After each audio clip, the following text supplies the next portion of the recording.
वंदे पुरुषोत्तमम सर्वदर्शी। श्री श्री ठाकुर का दर्शन करने के लिए नित्य दिन जो लोग आते थे, उनमें से अनेकों के साथ श्री श्री ठाकुर स्वयं वार्तालाप करते थे।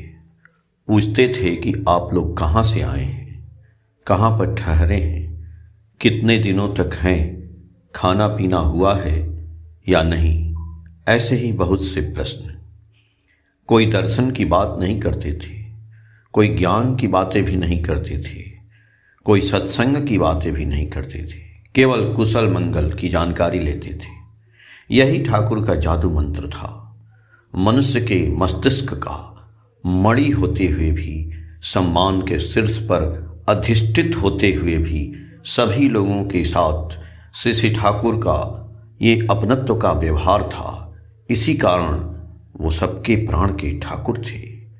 वे देवी प्रसाद मुखर्जी से कहते थे कि यहाँ पर जो लोग आते हैं, उन लोगों के साथ तुम लोग बातचीत करोगे।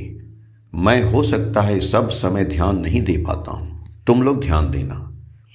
एक मनुष्य भी जिससे वंचित होकर नहीं लौटे। श्री देवी प्रसाद यह काम ठीक तरह से कर रहे हैं या नहीं, इस संबंध में उनकी तीक्ष्ण दृष्टि थी। एक दिन दोपहर में श्री श्री ठाकुर थोड़ी देर विश्राम करके उठ गए।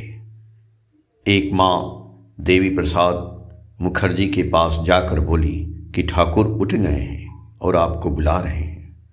देवीदा साथ ही साथ कापी और पेन लेकर पार्लर की तरफ गए। पार्लर के सामने कई स्थानीय ग्रामीण सज्जन खड़े थे। ठाकुर बुलाए हैं यह सोचकर मन स्वभावतः व्यस्त था, इसीलिए सिर्फ उन लोगों से पूछे कि आप लोग कहाँ से आए हैं। इतना ही पूछकर वो अंदर ठाकुर जी के पास चले गए।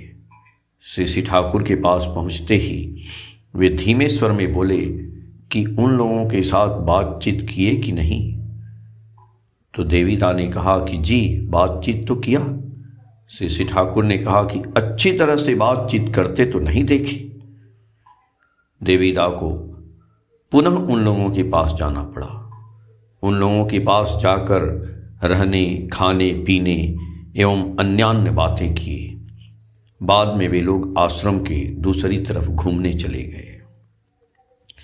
श्री देवीदा जब पुनः श्री श्री ठाकुर के पास आकर बैठे, तब श्री श्री ठाकुर जी ने कहा कि देवीदा, ये लोग गांव के लोग हैं, ये सरल व्यक्ति हैं। इन लोगों के साथ तुम लोग यदि अच्छी तरह से बातचीत नहीं करोगे तो उन लोगों के मन में दुख पहुंच सकता है।